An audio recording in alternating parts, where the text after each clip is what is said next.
আজকের physical science ক্লাসে বা ফিজিক্স ক্লাসে নতুন কোনো টপিক নয়, ঠিক গতকাল যে টপিক নিয়ে আলোচনা করেছিলাম আলোক বিজ্ঞান বা লাইট, আজকে দ্বিতীয় ক্লাস। ভালো করে দেখে নেবে। আগের ক্লাসে অর্থাৎ গতকালের ক্লাসে আমি বেসিক কিছু কনসেপ্ট আলোচনা করেছিলাম। আজকে আরেকটু টাফ টপিক তার মধ্যে কিন্তু ঢুকবো। ক্লাসটা ভালো করে বুঝবে, বেশ কঠিন জিনিস। কোনো ডাউট হলে কিন্তু আমাকে জিজ্ঞাসা করে নেবে। ওকে, চলো। আমি কি বলেছিলাম, আগের দিন কোথায় শেষ করেছিলাম? আগের দিন শেষ করেছিলাম ফোকাসে, হ্যাঁ কি না? তবে হেডিং করেই রেখেছিলাম যে ফোকাস দিয়ে আমি স্টার্ট করব। তো প্রত্যেকে হেডিং করো ফোকাস। ওকে, এই ফোকাস ক প্রকার হয় অনেকেই জানো। কে বলবে এই ফোকাস ক প্রকার হয়? ফোকাস হয় দু প্রকার। কি কি? একটা হচ্ছে মুখ্য ফোকাস, নোট ডাউন করো। একটা হচ্ছে মুখ্য ফোকাস, আর দু নম্বর কি? দু নম্বর হচ্ছে গৌণ ফোকাস। মুখ্য ফোকাস আর একটা হচ্ছে কি? গৌণ ফোকাস। দেখো, তার মধ্যে ফোকাস বলতে আমরা মেনলি মুখ্য ফোকাসের কথাই বলি। এবার জানা উচিত এই মুখ্য ফোকাসটা কি, বা মুখ্য ফোকাস বলতে আমরা কি বুঝি। ভালো করে বুঝে নেবে, খুব গুরুত্বপূর্ণ কিন্তু। চলো, এর আন্ডারে ফার্স্ট হেডিং করো প্রথম গুরুত্বপূর্ণ টপিক, মুখ্য ফোকাস। মুখ্য ফোকাস। ওকে, চলো, মুখ্য ফোকাসকে ইংলিশে কি বলতে পারি? মুখ্য ফোকাসকে ইংলিশে আমরা কি বলি?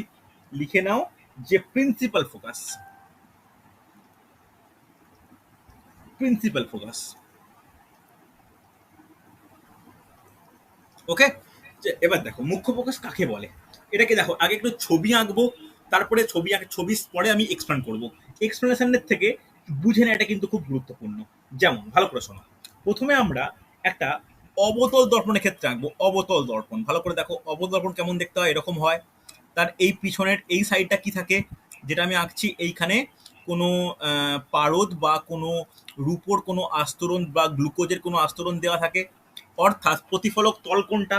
এই সামনেরটা প্রতিফলক তল, হ্যাঁ কি না? দেখো এই জায়গাটাকে আমরা কি বলি? এইটা হচ্ছে কি? এটা হচ্ছে ও, যেটাকে আমরা মেরু বলি, হ্যাঁ কি না? দেখো ভালো করে বোঝো, এইখানে যদি একটা লাইন ড্র করি, এই লাইনটায় কি বলবো? কে বলবে এই লাইনটা কি? আগের দিন বলেছিলাম তো, বলো। প্রধান ছেদ হ্যাঁ, ঠিক করে বলো। কি বলে এটাকে? এটাকে বলে প্রধান অক্ষ। প্রধান অক্ষ। প্রধান অক্ষ। এই জায়গাটা কি থাকে? এই জায়গাটা থেকে সি। সি মানে আমরা কি বুঝি? সি মানে আমরা কি বুঝি? কে বলবে? বক্রতা কেন্দ্র। বক্রতা কেন্দ্র। বক্রতা কেন্দ্র, একদমই তাই। এবার অবতল দর্পণে কি হয় ভালো করে বোঝো। ধরো সমান্তরাল আলোক রশ্মি গুচ্ছ, একটা এখানে গেল, আর একটা এখানে ধাক্কা লাগলো, এখানে গেল, এখানে গেল। ভালো করে শোনো, খুব গুরুত্বপূর্ণ। যদি এরকম ভাবে চারটে সমান্তরাল আলোক রশ্মিগুচ্ছ অবতল দর্পণে ফেলা হয়, কি হবে? ভালো করে বোঝো কি হবে, কি হওয়া উচিত। আমরা প্রতিফলনের সূত্র জানি। প্রতিফলনের সূত্র অনুযায়ী এরা এদিকে ব্যাক করবে, হ্যাঁ কিনা? ব্যাক করবে তো, এস অর নো? এরা এখানে ব্যাক করবে, এটা ব্যাক করে এখানে চলে যাবে, এই রেখাটা। এটা ব্যাক করে এদিকে চলে গেল, এটা ব্যাক করে এই দিকে চলে যাবে, আবার এটা ব্যাক করে এই দিকে চলে যাবে, হ্যাঁ কি না? এবার এই যে বিন্দুতে, ভালো করে শুনবে, এই যে বিন্দুতে মিলিত হচ্ছে, এই বিন্দুতে কি বলা হয়? এই বিন্দুকে বলা হয় ফোকাস বিন্দু, যাকে আমরা এফ দিয়ে চিহ্নিত করি। এই এফটা কি? এফটাকে বলা হয় ফোকাস বিন্দু বা মুখ্য ফোকাস, হ্যাঁ কি না? ফোকাস বিন্দু বা মুখ্য ফোকাস। কোনো অসুবিধা থাকলে বলো আমাকে, ইয়েস অর নো রেসপন্স করো। বোঝা গেছে কি বললাম? কথাটা বুঝতে পারলে? Yes or no? হ্যাঁ স্যার। তাহলে অবতল দর্পণের ক্ষেত্রে কি? অবতল দর্পণের ক্ষেত্রে যে বিন্দুতে মিলিত হয়, তাহলে ভালো করে শুনে রাখো, অবতলের ক্ষেত্রে কি হয়? অবতলের ক্ষেত্রে যে বিন্দুতে মিলিত হয়, লিখে নাও ছোট করে, যে বিন্দুতে মিলিত হয়। ভালো করে শুনে রাখো, এটা কিন্তু সব থেকে কঠিন টপিক। সব থেকে কঠিন টপিক। আমাদের এই এই লাইটটা একটু ভালো করে বুঝে নেওয়া দরকার। তাহলে উত্তলের ক্ষেত্রে কি হবে? উত্তলের ক্ষেত্রে ব্যাপারটা কি? ভালো করে শোনো, উত্তলের ক্ষেত্রে কিরকম ব্যাপার। একটা উত্তল দর্পণ এঁকে নিয়ে আগে, নাহলে বুঝতে পারবে না। দেখো প্রত্যেক আঁকার চেষ্টা করো। তাহলে উত্তল দর্পণ বলতে এর এই সাইডটা এরকম ভাবে গ্লুকোজ বা রূপো বা পারদের আস্তরণ দেওয়া আছে। তাহলে প্রতিফলক তল এইটা, হ্যাঁ কি না? তাহলে এর ভালো করে বুঝবে, এর প্রধান অক্ষ যদি আমি এইটা মনে করি, এইটা তার কি হবে? কে বলবে? এটা ও, হ্যাঁ কি না? ও বলতে আমরা কি জানি? পোল বা মেরু। এর বক্রতা কেন্দ্র তাহলে এইখানে, হ্যাঁ কি না? যেহেতু বক্রতা কেন্দ্র কাকে বলে? যদি এটাকে আমি একটা বৃত্ত বা গোলক কল্পনা করি, তার কেন্দ্রটাকে বক্রতা কেন্দ্র বলে। Yes or no? হ্যাঁ রে হ্যাঁ কি না কিছু তো বলো। আগের দিনে ক্লাসে করিয়েছি হ্যাঁ আমি। স্যার। চলো আমি এই বক্রতা এই ব্যাপারটাকে একটু এলিমিনেট করে দিয়ে লেখার দরকার নেই। তাহলে তোমরা আবার ভাববে যে এই ছবিটা কিরকম আঁকতে হবে, তা কিন্তু নয়, বোঝানোর জন্য বললাম যে বক্রতা মানে কি, যদি ওই দর্পণটাকে নিয়ে একটা যদি বৃত্ত আঁকা হয়, তাহলে এই বৃত্তের যে কেন্দ্র, তাকে কি বলা হয়? বক্রতা কেন্দ্র বলা হয়। হ্যাঁ কি না? এটা পেলাম। এবার খুব গুরুত্বপূর্ণ, ভালো করে শোনো, খুব গুরুত্বপূর্ণ। যদি সমান্তরাল রশ্মিগুচ্ছ এইরকম একটা ধাক্কা খেলো, দেখো সমান্তরাল রশ্মিগুচ্ছ এরকম একটা ধাক্কা খেলো, এরকম একটা ধাক্কা খেলো, এরকম গেল, এরকম গেল, তাহলে কি মনে হয় কি কোথায় যাবে? দেখো, এইটা ধাক্কা খেয়ে এদিকে চলে গেল, এটা ধাক্কা খেয়ে এদিকে চলে গেল, এটা ধাক্কা খেয়ে এদিকে চলে যাচ্ছে, এটা খেয়ে এদিকে চলে যাচ্ছে। হ্যাঁ কি না? তাহলে একটা জিনিস আমার বুঝে নেওয়া দরকার, এটা তো চলে যাচ্ছে, তাহলে কোনো বিন্দুতে মিলিত হচ্ছে না। কিন্তু এটা বুঝতে হবে, খুব গুরুত্বপূর্ণ যেটা, ভালো করে শুনে নাও, যে এটা যদি চলে যাচ্ছে কিন্তু যদি এদিকে আসতো, তাহলে এইরকম একটা বিন্দুতে মিলতো পরস্পর, প্রত্যেকে প্রত্যেকে এইরকম একটা বিন্দুতে মিলতো।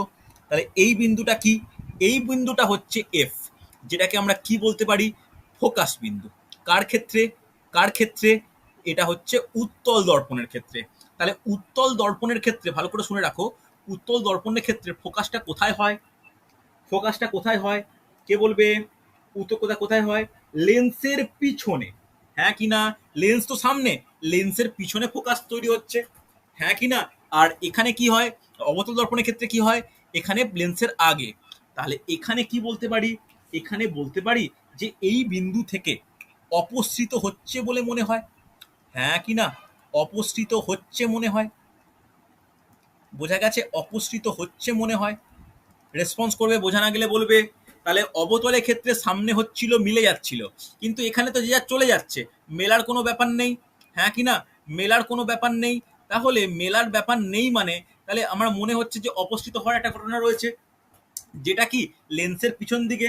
তাহলে বলো আগে ফোকাসের ব্যাপারটা অবতল দর্পণ আর উত্তল দর্পণ দিয়ে বোঝা গেছে হ্যাঁ কি না, নাকি আমাকে আবার ছবি এঁকে বলতে হবে? যেটা বললে আমি তোমাদেরকে মানে সুবিধা হবে। বলো, বলো, আমাকে বুঝতে না পারলে বলবে। বুঝতে পেরেছি স্যার। হ্যাঁ বুঝতে পেরেছি। প্রত্যেকে রেসপন্স করো। সৌমি বোঝা গেছে? সীমা বুঝতে হ্যাঁ পেরেছো? স্যার হ্যাঁ। বাদ বাকি দোলা বোঝা গেছে? রিম্পা বুঝতে পেরেছো? সুদর্শন, সুস্মিতা, পূজা বুঝতে পেরেছো? মধুমিতা রেসপন্স করো। দেখো কঠিন টপিক কিন্তু। হ্যাঁ স্যার বুঝতে পেরেছি। ওকে চল, সুন্দর সুন্দর। চল, দেখো এটা গেল তোমার কি মুখ্য ফোকাস। এবার আমরা একটু আলোচনা করব গৌণ ফোকাস বলতে কি বুঝি। এই গৌণ ফোকাস বা সেকেন্ডারি ফোকাসটা কি? দেখো, মুখ্য ফোকাসের ব্যাপারটা আমি আরেকটু বলে দিই। এখানে যে সমস্ত আলোক রশ্মিগুলো যাচ্ছে না, তারা এই রশ্মিগুলো প্রত্যেকটা সমান্তরাল। ধাক্কা লাগার পরে যেদিকে ইচ্ছা মুভ করছে আমার জানার দরকার নেই, কিন্তু সমান্তরাল। এবার আমরা আলোচনা করব গৌণ ফোকাস। প্রত্যেকে হেডিং করো, গৌণ ফোকাস। গৌণ ফোকাস সব থেকে বড় চ্যাপ্টার, সব থেকে টাফ চ্যাপ্টার। দেখো গত যেটা ডাব্লিউবি জিএনএম পরীক্ষায় বা ডাব্লিউবিসিএস পরীক্ষায় বা যে কোনো পরীক্ষার ক্ষেত্রে এখান থেকে কোশ্চেন কিন্তু খুব আসে হয়েছে। চলো ইংলিশে লিখে নাও সেকেন্ডারি ফোকাস। না বুঝতে পারলে কিন্তু আগের ক্লাসটা একটু দেখে নিতে হবে, বুঝতে পারবে। Secondary focus. তাহলে সেকেন্ডারি ফোকাস বলতে কি বুঝি আমরা? ভালো করে শোনো, খুব গুরুত্বপূর্ণ। এখানেও আমরা দুটো দর্পণ আঁকবো। একটা হচ্ছে অবতল দর্পণ। প্রথমে অবতল আঁকি। অবতল এরকম, সরি অবতল এরকম, হ্যাঁ এরকমই বলতে পারো, কোনো অসুবিধা নেই। অবতলটাকে আমি এইভাবে আঁকি, উল্টে আঁকি একটু। আঁকতেই পারি এরকম। দেখো কোনো বুঝতে অসুবিধা হলে বলবে। অবতল এরকম আঁকতে পারি তো? পারি কি পারি না? এই এই তলটা প্রতিফলক তল বলা যায় তো? চল এই রকম, সরি একটু বাঁকা হয়ে গেল, এক্সট্রিমলি সরি, স্ট্রেট করে আঁকি। হ্যাঁ চলো, এই বিন্দুটাকে কি বিন্দু বলবো? কে বলবে? এই বিন্দুটা কি আঁকলাম? এটা হচ্ছে ও। মেরু। মেরু। একদমই তাই, মেরু। ভেরি গুড, মেরু। এখানে কি থাকে? এখানে কি থাকে? সি, সেন্টার অফ কার্ভেচার, বক্রতা কেন্দ্র। বক্রতা কেন্দ্র। কোনো সমস্যা নেই। এবার ধরো, খুব গুরুত্বপূর্ণ, খুব গুরুত্বপূর্ণ। তাহলে অবতল দর্পণে ফোকাসটা কোথায় থাকে? ফোকাসটা মেরু আর এর মাঝে ফোকাস উৎপন্ন হয়। হ্যাঁ কি না? হয় কি হয় না? হয়তো? আরে হ্যাঁ কি না? হয়তো? হ্যাঁ চল, স্যার। ধরো এবার আমি দুটো আলোক রশ্মিকে সমান্তরাল না ফেলে যদি এই রকম ভাবে ফেলি, মানে বোতানক্ষের সঙ্গে সমান্তরাল না করে যদি এরকম ভাবে ফেলা হয়, দুটো এরকম ভাবে ফেলা হয়, দেখো কম্পেয়ার করে দেখো, কম্পেয়ার ভালো করে, কম্পারিজনটা কিন্তু খুব ইম্পর্টেন্ট, কম্পারিজনটা ইম্পর্টেন্ট। আগেরটার পেজের সঙ্গে কম্পেয়ার করো, আগেরটায় কি করেছিলাম, একদম স্ট্রেট করেছিলাম, একদম স্ট্রেট করেছিলাম, এই রকম করেছিলাম, হ্যাঁ কি না? কিন্তু এক্ষেত্রে কি করছি, এক্ষেত্রে এইভাবে যদি কোনো কিছু পতিত হয়, আলোক রশ্মি যদি এইভাবে পতিত হয়, তাহলে সে কিভাবে যাবে, সে কিভাবে যাবে, সে এইটা ধরো এইভাবে বেরিয়ে যাবে, এইটা ধরো এইভাবে বেরিয়ে যাবে, হ্যাঁ কি না? ভালো করে বুঝবে। বোঝা গেল না? বোঝা গেল না? কিছু রেসপন্স করো, না হলে আমি হ্যাঁ বুঝবো কি বুঝতে করে? পেরেছি। দেখো, এইটা এইভাবে বেরিয়ে গেল, এইটা একটু ভালো করে আঁকলে এইভাবে বেরিয়ে গেল, তাহলে এই বিন্দুতে পরস্পর ছেদ করেছে, এই বিন্দুতে পরস্পর ছেদ করেছে, তাহলে এই বিন্দু এইটা কি ছিল, এইটা ছিল ফোকাস, মুখ্য ফোকাস। আর এইটা তাহলে কি পেলাম, এই বিন্দুটাকে, এইটাকে বলতে পারি F2 বা গৌণ ফোকাস। কথাটা বোঝা গেছে? হ্যাঁ কি না বোঝাতে পারলাম? রেসপন্স করো। হ্যাঁ স্যার। যেটা সমান্তরাল যাচ্ছিল তার ছেদরা কোথায় হচ্ছিল, প্রধান অক্ষের ওপর, হ্যাঁ কি না? আর যখন সমান্তরাল প্রধান অক্ষের সঙ্গে সমান্তরালে যাচ্ছে না, তখন ছেদ করছে কোথায়, প্রধান অক্ষ থেকে ওপরে বা নিচে কোথাও একটা, যাকে আমরা কি বলি, যাকে আমরা গৌণ ফোকাস বলি, হ্যাঁ কি না? কোনো সমস্যা নেই। এবার একটা জিনিস মনে রাখা দরকার, এই দুটো ফোকাস যে তলে বর্তমান, তাকে কি বলা হয়, তাকে বলা হয় ফোকাস তল, মনে থাকবে, তাকে বলা হয় ফোকাস তল। ওকে, এটা কিন্তু খুব গুরুত্বপূর্ণ। যদি ভালো করে শুনবে, এই F1 আর F2, এই F1 বা F ড্যাশ যাই বলতে পারি, যে দুটো ফোকাস যে তলে বর্তমান, তাই কি বলা হয়, তাকে বলা হবে ফোকাস তল। অসুবিধা নেই। এবার তোমার একই জিনিস তোমার মনে হতেই পারে, ভালো করে শোনো, তোমার মনে হতেই পারে যে উত্তল দর্পণের ক্ষেত্রে কেমন হবে। দেখো, উত্তল দর্পণের ছবি তাহলে একটু আঁকা যাক। উত্তল দর্পণের ছবি কেমন আঁকবো, আগের বারের থেকে একটু উল্টো আঁকবো, কনফিউজ হয়ে যাও না। এটা উত্তর দর্পণ বলতে পারি? রেসপন্স করো। বলা যায় উত্তল দর্পণ এরকম ভাবে আছে, হ্যাঁ স্যার। হ্যাঁ কি না? চলো, এটা কি, আবার বাঁকা আঁকা হলো, সরি। এটা কি, এটা হচ্ছে প্রধান অক্ষ। এই ছেদ বিন্দুটায় কি বলি আমরা, ছেদ বিন্দুটায় কি বলি, মেরু মেরু। মেরু। এইটা কি, এটা হচ্ছে সি, সি বলতে কি, বক্রতা কেন্দ্র, হ্যাঁ কি না? কোনো অসুবিধা থাকলে বলবে আমাকে। ধরো ভালো করে শোনো, এর ফোকাসটা কোথায় হয়, এর ফোকাসটা কোথায় হয়, এর ফোকাসটা এই লেন্সের অঞ্চলটা পেছনে। হয়, পিছন দিকে হয়, এখানে ফোকাস উৎপন্ন হয়। ধরো দুটো দুটো আলোক রশ্মি, ভালো করে শুনবে, দুটো আলোক রশ্মি এইরকম, দাঁড়াও কালার চেঞ্জ করি, হ্যাঁ, দুটো আলোক রশ্মি এইরকম ভাবে পড়েছে, সমান্তরাল পড়তেই পারে, হ্যাঁ কি না? ধরো এ পড়ে এরকম বেরিয়ে গেল, এ পড়ে এরকম বেরিয়ে গেল, যেতেই পারে। দাঁড়া আরেকটু পরিষ্কার করে আঁকি, নাহলে অসুবিধা হয় বুঝতে। এ পড়ে ধরো এরকম বেরিয়ে গেল, যেতেই পারে। তাহলে এরা দূরে যে বেরিয়ে যাচ্ছে, তাহলে এরা এরা অ্যাকচুয়ালি তাহলে কি হবে, এরকম এরকম আসা উচিত, এটাও এরকম এরকম আসা উচিত। তাহলে এরা দেখো এই বিন্দুতে পরস্পর ছেদ হচ্ছে, তাহলে এই যে বিন্দুতে পরস্পর ছেদ হচ্ছে, তাহলে এটাও পিছন দিকে, এটাকে বলতে পারি এফ ড্যাশ বা F2, যেটাকে আমরা কি বলি, গৌণ ফোকাস। কথাটা বোঝা গেল? হ্যাঁ কি না? রেসপন্স করো। বোঝা গেছে? আরে হ্যাঁ কি না? দেখো হ্যাঁ এইভাবে স্যার। হ্যাঁ এসছিল, বোঝা যাচ্ছে। এইভাবে বেরিয়ে গেছে, তাহলে এর তো এদিকে কোনো উৎস নেই, কিন্তু মনে হতে পারে যে পিছন দিকে এরকম একটা জায়গায় মিলিত হচ্ছে, তাহলে এটাকে কি বলতে পারি, এটাকে বলা যায় গৌণ ফোকাস, কিন্তু এই জায়গাটা কি, মুখ্য ফোকাস। কোনো রেসপন্স, কোনো অসুবিধা হলে বলো আমাকে। বোঝা গেছে? হ্যাঁ কি না? ফোকাস তলটা একবার বলে দিন না। কোনটা কোনটা কোনটা? ফোকাস তল মানে কি, এই যে অরিজিনাল ফোকাস ফোকাস বা তল। মুখ্য ফোকাস আর গৌণ ফোকাস যে তলে বর্তমান, সেই তলটাকে বলা হয় ফোকাস, ফোকাস তল। ওকে, মুখ্য ফোকাস ও গৌণ ফোকাস যে তলে বর্তমান, যে একটা কাল্পনিক তলে বর্তমান, সেই তলটাকে কি বলা হয়, ফোকাস তল বলা হয়।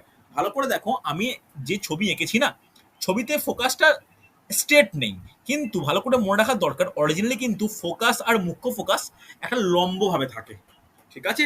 মানে এরকম থাকে। ভালো করে বলে দিই আমি, যে এটা ধরো কোনো একটা দর্পণ, অবতল দর্পণ, ভালো করে যদি আঁকা হয়, এটা যদি অবতল দর্পণ, এটা হচ্ছে প্রধান অক্ষ, এটা হচ্ছে ও মানে পোল, এটা তোমার কি সি, এটা তোমার কি এফ, আর এটা ঠিক এর নিচে থাকে এফ ড্যাশটা, অর্থাৎ একদম বলতে পারি লম্বভাবে।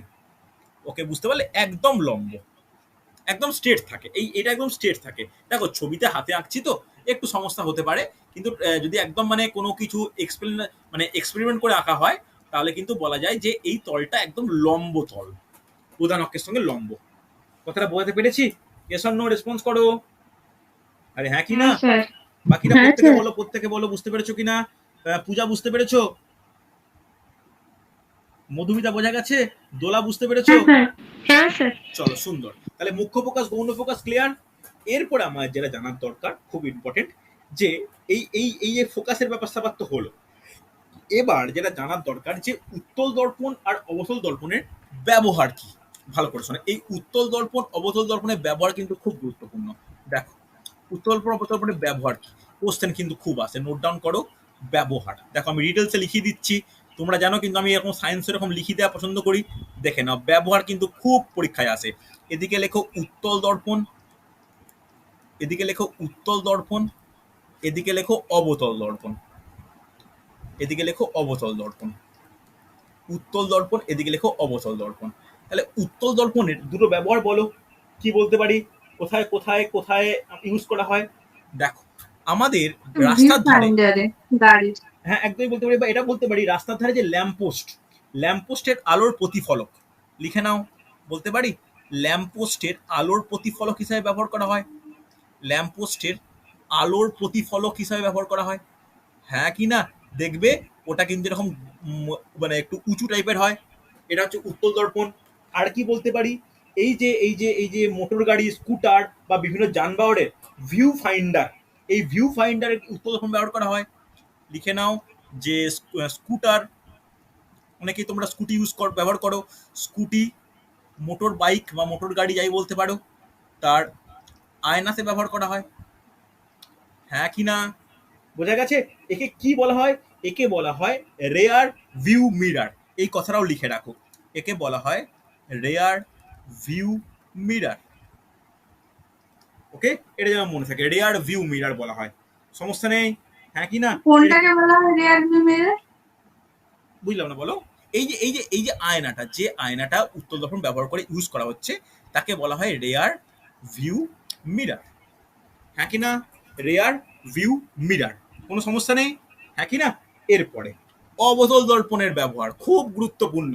আমরা অনেকেই দাঁতের ডাক্তার দেখাই, দাঁতের ডাক্তার দাঁত পরীক্ষা করার জন্য যে ধরনের দর্পণ ব্যবহার করে, পরীক্ষায় এই কোশ্চেন কিন্তু খুব গুরুত্বপূর্ণ। লিখে নাও দন্ত চিকিৎসায় ব্যবহৃত দর্পণ, এটা কিন্তু খুব গুরুত্বপূর্ণ। দন্ত চিকিৎসায় ব্যবহৃত দর্পণ। ওকে, বেশিরভাগ ছেলে ভাবে এটা সমান সমতল দর্পণ হয়, তা কিন্তু নয়, এটা অবতল দর্পণ হচ্ছে। এবার ভালো করে শোনো, আমাদের যে হেডলাইট, গাড়ির যে হেডলাইট, টর্চ, সার্চ লাইট, প্রত্যেকটা অবতল দর্পণ। লিখে রাখো গাড়ির হেডলাইট, গাড়ির হেডলাইট, হেডলাইট, টর্চ, টর্চ, তারপরে বলতে পারি যে সার্চ লাইট, সার্চ লাইট, এগুলো প্রত্যেকটা কি অবতল দর্পণ। তাহলে এই ব্যবহার দিয়ে কিন্তু কোশ্চেন আসে, আশা করি কোনো সমস্যা নেই। নোট ডাউন করেছো? সীমা লেখা হয়েছে, সুদর্শন কম লেখা হয়েছে, বলো আমাকে। আরে হ্যাঁ কি না, কিছু তো বলো। মধুমিতা লেখা কমপ্লিট, দীপঙ্কর হয়েছে তাহলে? ওকে চলো নেক্সট, প্রত্যেকে হেডিং করো। শেষেরটা কি টর্চের পর? Search light, search light, search light.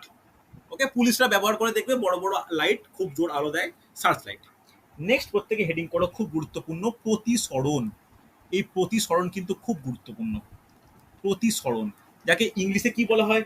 ইংলিশে বলা হয় রিফ্রাকশন, রিফ্রাকশন, রিফ্রাকশন বা প্রতিসরণ, এটা কিন্তু খুব গুরুত্বপূর্ণ। রিফ্রাকশন বা প্রতিসরণ, প্রতিসরণ কাকে বলে কেউ বলতে পারবে? বলতে পারবে? শুধু এটুকু লিখে রাখো, মাধ্যমের পরিবর্তনের সঙ্গে সঙ্গে আলোর বেগ ও গতির অভিমুখের পরিবর্তন। জাস্ট এইটুকু লিখে রাখো, যে মাধ্যমের পরিবর্তনের সঙ্গে সঙ্গে, মাধ্যমের পরিবর্তনের সঙ্গে সঙ্গে,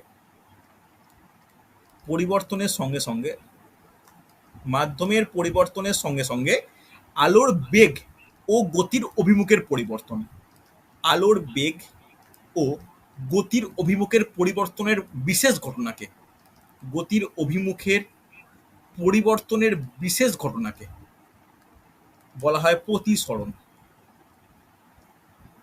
ওকে, সমস্যা নেই। তাহলে কিরকম বলতে পারি, দেখো ভালো করে বোঝো। এটা একটা মাধ্যমের বিভেদ তল।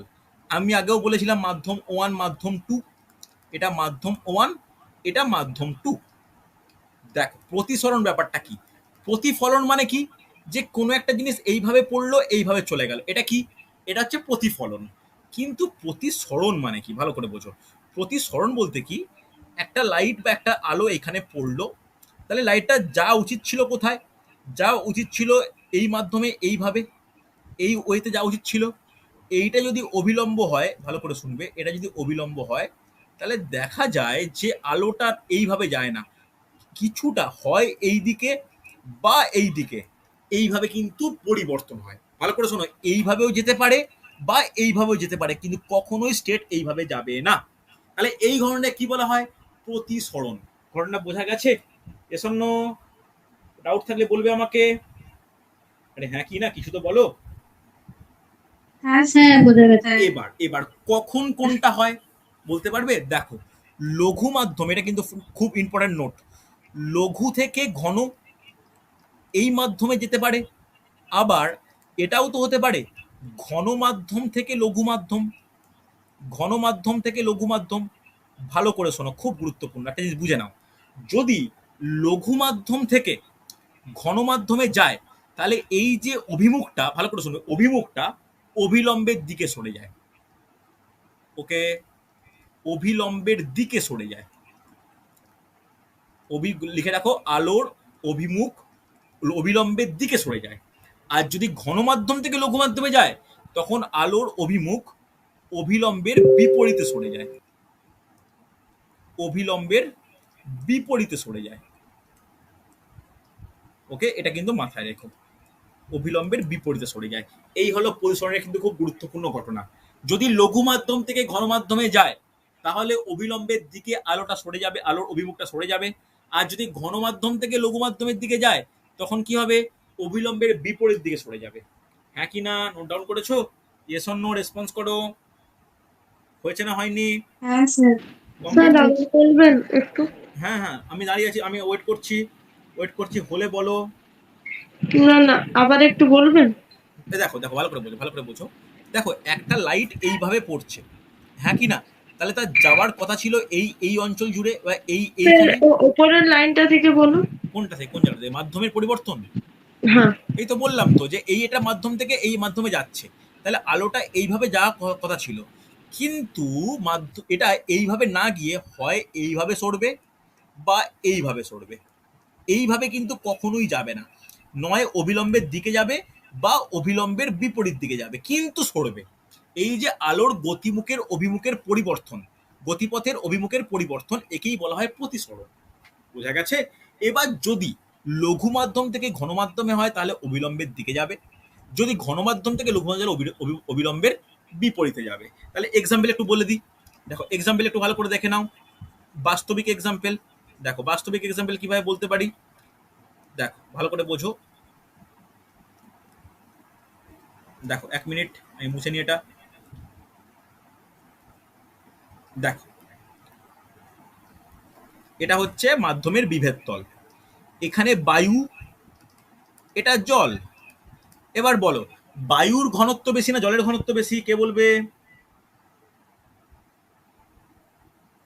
জলের। জলের। তাহলে এটা তাহলে ঘন মাধ্যম, এটা তাহলে লঘু মাধ্যম, প্রত্যেকে এগ্রি করছো তো? চলো দেখো, এইবার একটা আলোটা আমরা এইভাবে ফেলেছি। যদি আলোটা এইভাবে ফেলা হয়, এইটা তো বিন্দুতে আপতিত হলো, তাহলে এইটা কি? এইটা হচ্ছে অবিলম্ব, হ্যাঁ কি না? তাহলে বলো, এই আলোর গতিপথটা এইরকম ভাবে যাওয়ার কথা ছিল, এইরকম ভাবে যাওয়ার কথা ছিল। কিন্তু কি বলেছি, লঘু থেকে ঘন গেলে অবিলম্বের দিকে সরে যায়। তাহলে কোন দিকে সরে যাবে? এইরকম ভাবে আলোর পথটা যাওয়ার চলে যাবে। বলো, কথাটা বোঝা গেল? Yes or no? হ্যাঁ কি না, রেসপন্স করো। হ্যাঁ স্যার। হ্যাঁ। ব্যাস এই ব্যাপার। এই হলো প্রতিসরণ। দেখো প্রতিসরণের সূত্র আমি নোটে দিয়ে দেবো, যেখানে দুটো সূত্র একই রকম, জাস্ট মুখে বলে দিচ্ছি। আপতন, এই যে এটা হচ্ছে আপতিত রশ্মি, এটা প্রতিশ্রুত রশ্মি, আর এইটা কি? এটা হচ্ছে অবিলম্ব। এই তিনটে একই সমতলে থাকবে, এটা প্রথম সূত্র। পরীক্ষায় খুব একটা আসে না, জাস্ট রিডিং মনে রাখবে, আমি নোটে দিয়ে দেবো, আজকে রাত্রেবেলায় নোট প্রোভাইড করে দেবো। এবার যেটা গুরুত্বপূর্ণ দ্বিতীয় সূত্র, যেটা কি বলা হয়, স্নেলের সূত্র বলা হয়। সেটা কি বলা হয়, এই দুটো কোণের মানে কি বলবো, এটা হচ্ছে দুটো যে কোণ, আপাতন কোণ আর প্রতিসরণ কোণ, এদের সাইনের অনুপাত সবসময় ধ্রুবক হয়। ঠিক আছে, এই ব্যাপারটা আমি ভালো করে শুনে নাও, এই ব্যাপারটা আমি নোটে দিয়ে দেবো, খুব একটা কঠিন নয়, যেটা সেলের সূত্র বলি আমরা। ওকে, আজকে রাত্রিবেলা আমি নোট প্রোভাইড করবো, তোমরা দেখে নেবে। হচ্ছে, চলো এরপরে যেটা আমাদের পড়তে হবে খুব গুরুত্বপূর্ণ, আভ্যন্তরীণ পূর্ণ প্রতিফলন। নোট ডাউন করো, আভ্যন্তরীণ পূর্ণ প্রতিফলন। আভ্যন্তরীণ পূর্ণ প্রতিফলন, এই কথাটা অনেকেই শুনেছো, এটা কিন্তু বারবার কোশ্চেনে আসে। আভ্যন্তরীণ পূর্ণ প্রতিফলন, এর ইংলিশ টার্মটাকেও বলতে পারবে, এর ইংলিশ টার্মকেও বলতে পারবে, লিখে রাখো টোটাল ইন্টারনাল রিফ্লেকশন, লিখে নাও টোটাল ইন্টারনাল রিফ্লেকশন, রিফ্লেকশন। ওকে, কাকে বলে, কাকে বলে, ভালো করে শুনবো, খুব গুরুত্বপূর্ণ। দেখো, এখানে এখানে যদি কোনো ঘন মাধ্যম থেকে লঘু মাধ্যমে প্রতিষ্ঠিত হওয়ার সময় আলোকরশ্মি আলোকরশ্মি কিছু অংশ যদি পুনরায় ফিরে আসে, যেমন যদি এরকম ঘটনা ঘটে, দেখ ভালো করে বোঝো, এটা হচ্ছে ঘন মাধ্যম, এটা হচ্ছে লঘু মাধ্যম, ঘন মাধ্যম আর লঘু মাধ্যম। তাহলে কোনো জিনিস একটা এইভাবে পড়ছে, জিনিস বলছি, সরি জিনিস কেন বল, জিনিস কথাটা ঠিক নয়, এটা হচ্ছে একটা আলোক রশ্মি এইভাবে পড়েছে। তাহলে ঘন থেকে লঘুতে পড়া মানে কিভাবে প্রতিসরণ ঘটবে, কে বলবে, অবিলম্বর দিকে যাবে না অবিলম্ব বিপরীত দিকে যাবে, কে বলবে, অবিলম্বের দিকে না বিপরীত দিকে, ভালো করে দেখো এখানে কি বলেছি, ঘন থেকে লঘু, বিপরীত দিকে, ভুলে যাও না, তাহলে জিনিসটা এই দিকে সরে যাবে, হ্যাঁ কি না। আভ্যন্তরীণ পূর্ণ প্রতিফলনে বলেছে যে এই প্রতিসরণের ঘটনার থেকে এটাও তো ঘটতে পারে নর্মাল প্রতিফলন, এটা তো প্রতিসরণ হচ্ছে, নিচেরটা প্রতিসরণ আর ওপরেরটা কি, ওপরেরটা প্রতিফলন, হ্যাঁ কি না। যদি প্রতিসরণের জায়গায় টোটালটাই প্রতিফলিত হয়, তাকে আমরা কি বলতে পারি, আভ্যন্তরীণ পূর্ণ প্রতিফলন, হ্যাঁ কি না, কি বলতে পারি, আভ্যন্তরীণ পূর্ণ প্রতিফলন। বোঝা গেছে, তাহলে আভ্যন্তরীণ পূর্ণ প্রতিফলন, এটার এই গাণিতিক রূপটুপের থেকে সবচেয়ে এটা গুরুত্বপূর্ণভাবে কোশ্চেন আসে, এর প্রাকৃতিক উদাহরণ বলতে পারবে, এর প্রাকৃতিক উদাহরণ কি কি দেখা যায়। প্রাকৃতিক উদাহরণের প্রথম যে পয়েন্টটা বললে একদমই তাই, মরুভূমিতে মরীচিকা। শুধু মরুভূমি কেন, তোমরা যারা কোনো গরমকালে, এখন তো গরমকাল, যারা বাইক টেক নিয়ে যাতায়াত করো, তারা হঠাৎ করে দেখবে একটা ফাঁকা রাস্তায় মনে হবে রাস্তায় জল পড়ে থাকে, রাস্তায় জল পড়ে থাকে মনে হয়, হ্যাঁ কি না, এটা কিন্তু আভ্যন্তরীণ পূর্ণ প্রতিফলনের উদাহরণ, হ্যাঁ কি না। তোমরা যতই যাও দেখবে কোনো জলের বা কোনো ভেজার কোনো ব্যাপার নেই, এটা কিন্তু পুরোপুরি প্রতিসরণ হয় না, প্রতিসরণ, মানে প্রতিসরণ হয় না, হয়েছে, এখানে প্রতিসরণ মানে আলোকরশ্মি প্রতিষ্ঠিত হওয়ার কথা, কিন্তু প্রায় সমস্তটুকুই বিভেদ তল থেকে প্রতিফলিত হয়ে আগের তলে ফিরে যায়। তাহলে এই ঘটনাটা হয় না, এটা হয়, তাই দেখো পূর্ণ প্রতিফলন কথা বলা যায়, পূর্ণ প্রায় সবটুকুই, কথাটা বোঝা গেল। এটাকে প্রাকৃতিক এক্সাম্পল কি, মরীচিকা, মরীচিকা ছাড়া আর কি এক্সাম্পল বলতে পারবে, দেখো ভালো করে শুনে রাখো, যে জলের ভিতরে বায়ুর বুদবুদ চকচক করে, বা হিরে যে উজ্জ্বল দেখায়, লিখে রাখো হীরকের উজ্জ্বলতা, লিখে রাখো হীরকের উজ্জ্বলতা। আমরা ভালো করে শোনো, এই যে বারবার মরীচিকা মরীচিকা করে করে না, আর মরীচিকা দিয়ে কোশ্চেন দেয় না, কি দিয়ে কোশ্চেন দেয়, বলে দেবে হীরকের উজ্জ্বলতা কিসের উদাহরণ, তখন কি হবে, এই আভ্যন্তরীণ পূর্ণ প্রতিফলন, হ্যাঁ কি না। বা এটাও বলা যায় যে হচ্ছে কোনো কচু পাতা বা পদ্ম পাতার উপর জলের তল চকচক করা, লিখে রাখো কচু পাতা ওপর জলবিন্দুর চকচক করা, হ্যাঁ কি না, চকচক করে তো, জলবিন্দুর চকচক করা, এই বা উজ্জ্বল দেখানো। ওকে, একে কি বলা হয়, একে বলা হয় হচ্ছে খুব গুরুত্বপূর্ণ, এটা এটা কিন্তু হচ্ছে তোমার প্রাকৃতিক উদাহরণ আভ্যন্তরীণ পূর্ণ প্রতিফলনের, হ্যাঁ কি না। ইয়েস অর নো রেসপন্স করো, বোঝা গেছে না যায়নি, গেছে বোঝা। এইগুলো কিন্তু কোশ্চেনের জন্য ইম্পর্টেন্ট। দেখো আমার আগে থিওরি পড়ে নেওয়া দরকার, এরপরে আমি বেশ কিছুদিন মানে বেশ আগামী কিছু ক্লাস থেকে পরপর সায়েন্সের এমসিকিউ গুলো প্র্যাকটিস করব, ঠিক আছে, যা রুটিনের ছাড়াও আমি এক্সট্রা করে ক্লাস প্রোভাইড করবো শুধুমাত্র প্র্যাকটিসের জন্য। হচ্ছে, চলো নেক্সট আমার এবার জানার দরকার, ভালো করে শুনবে, লেন্স সম্পর্কে। দেখো লেন্স, নেক্সট হেডিং করবে লেন্স। দেখো লেন্স অনেক প্রকার হতে পারে, তার মধ্যে আমাদের দু প্রকার জানার দরকার। কি কি? যেটা আমরা আগেই বলা হয়ে গেছে, কি কি বলো তোমরা? উত্তল লেন্স, উত্তল আর অবতল। তল আর উত্তল অবতল। অবতল। দেখো উত্তল আর অবতল। দেখো উত্তল বলতে কি এরকম টাইপের দেখতে হয়, অবতল বলতে কি এরকম টাইপের দেখতে হয়, হ্যাঁ কি না? উত্তল লেন্স, অবতল লেন্স। এই লেন্সের ব্যাপারে ভালো করে শুনবে, এই লেন্সের ক্ষেত্রে কিছু কিন্তু কন্ডিশন আছে। উত্তল লেন্স, অবতল লেন্সের ক্ষেত্রে কিভাবে প্রতিবিম্ব গঠন হয় বা প্রতিবিম্বের প্রকৃতি কেমন হয়, এটা কিন্তু খুব ইম্পর্টেন্ট। দেখো এটা আমাকে পরপর কিন্তু ছকের মধ্যে লিখতে হবে। চলো প্রত্যেকে প্রথমে হেডিং করো উত্তল লেন্স, খুব গুরুত্বপূর্ণ, ভালো করে শুনে নাও। উত্তল লেন্স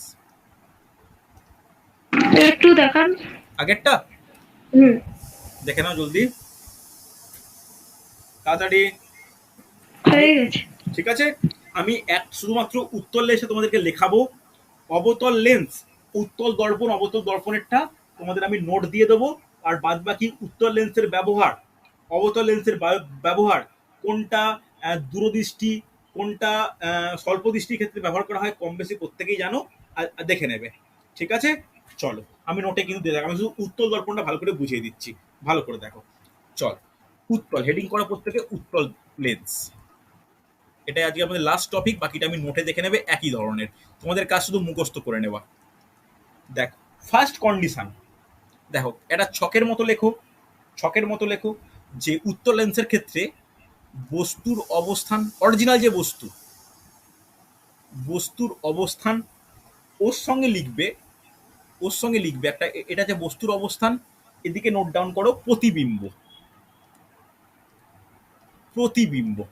তাহলে বস্তুর অবস্থান কোথায় থাকলে প্রতিবিম্ব কেমন গঠিত হবে, প্রতিবিম্ব কেমন গঠিত হবে, এই এটা কিন্তু ইম্পর্টেন্ট। তাহলে প্রতিবিম্ব কেমন গঠিত হবে, তার কি লিখবো, লিখে রাখো প্রতিবিম্বের 1 নম্বর জানার দরকার প্রতিবিম্বের অবস্থান কেমন বা অবস্থান কোথায় গঠিত হবে, প্রতিবিম্বের আকার কেমন হবে,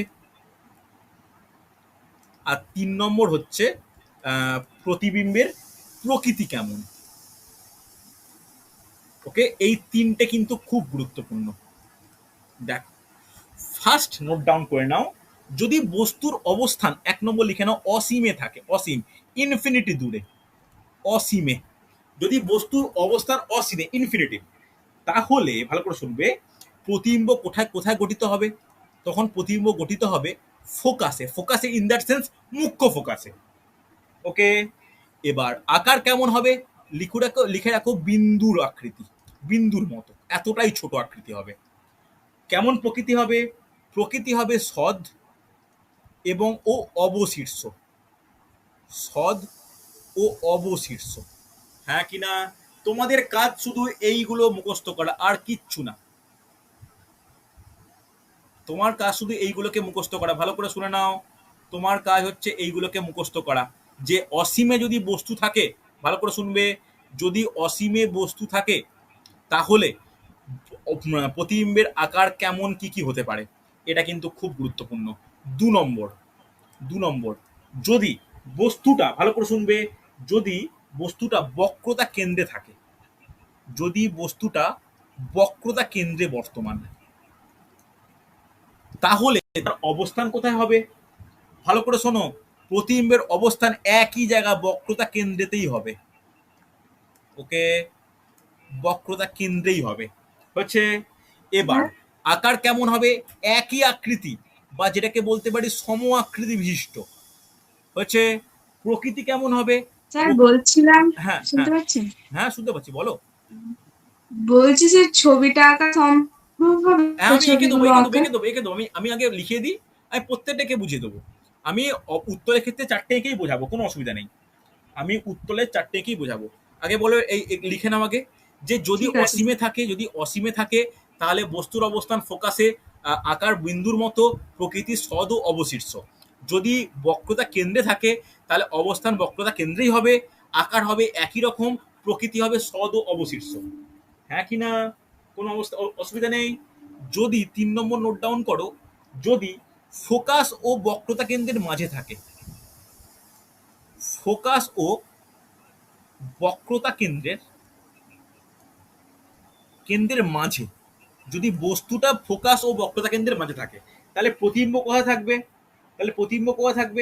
প্রতিবিম্ব থাকবে যে বক্রতা কেন্দ্রের বাইরে, বক্রতা কেন্দ্রের বাইরে, মনে থাকবে, বক্রতা কেন্দ্রের বাইরে। আর আকার কেমন হবে? আকার হবে বিবর্ধিত, অর্থাৎ বড়, বিবর্ধিত, অনেক আকারটা বেড়ে যাবে। এর প্রকৃতি কেমন হবে?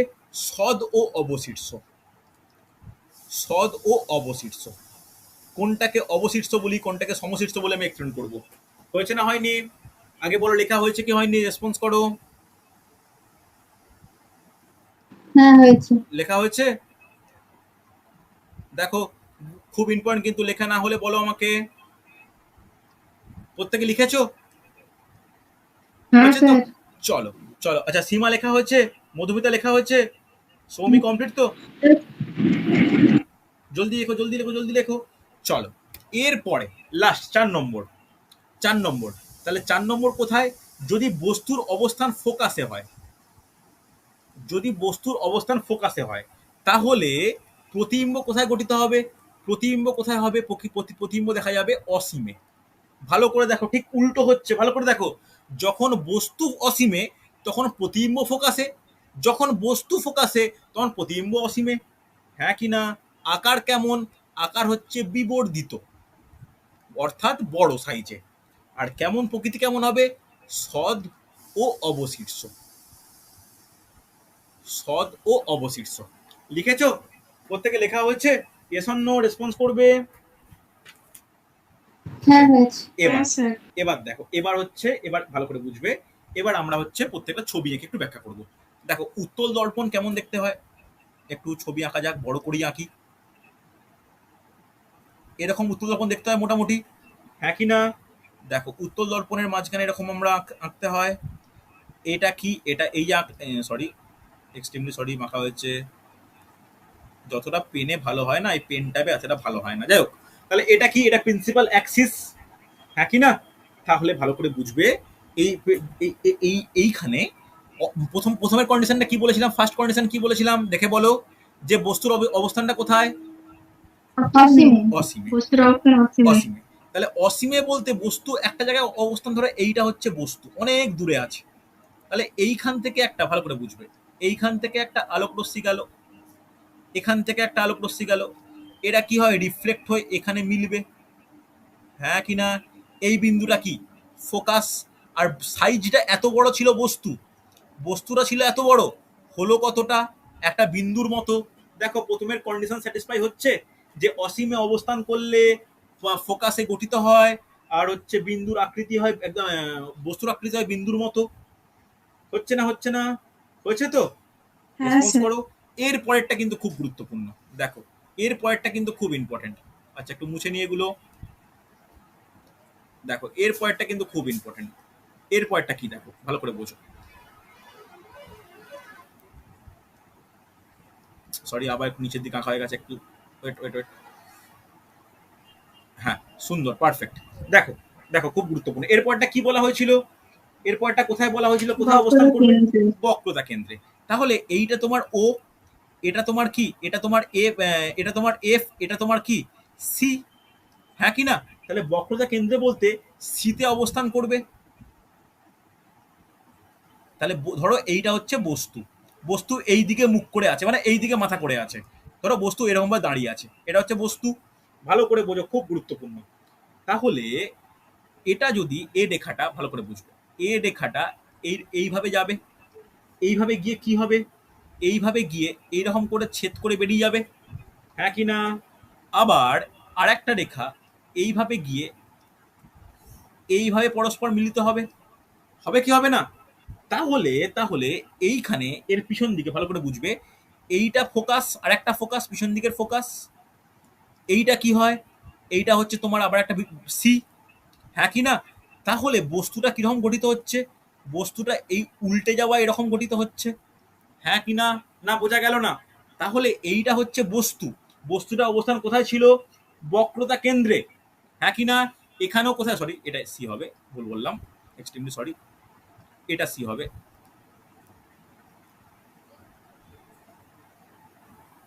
এইটা সি হবে। তাহলে বস্তুটা কোথায় গঠিত হচ্ছে?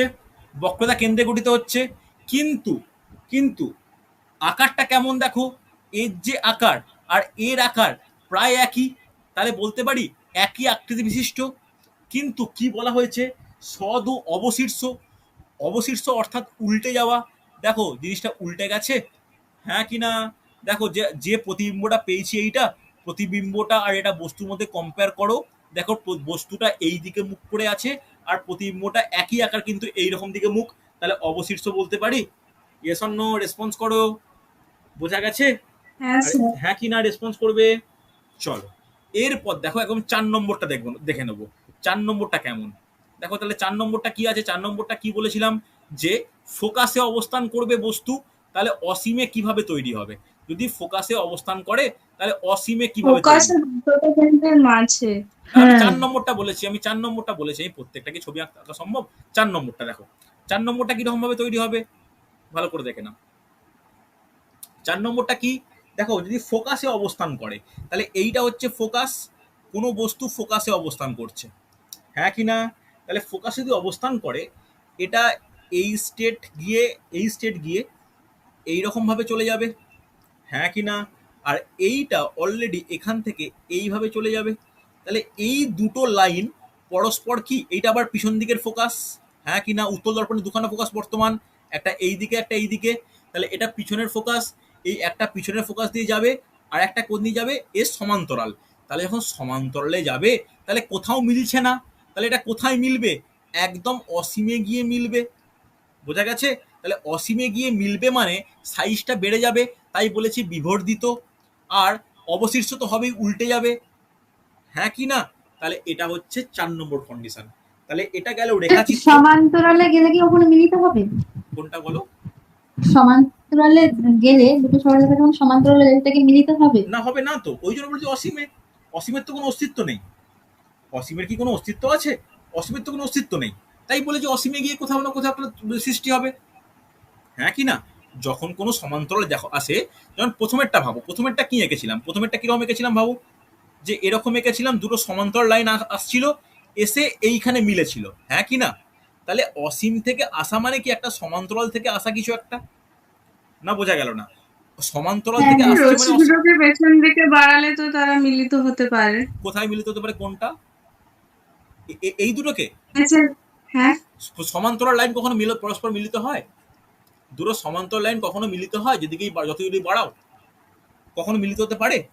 কখনো মিলিত না হবে না। স্যার। দুটো সমান্তরাল সরলরেখা কখনো মিলিত হয় না।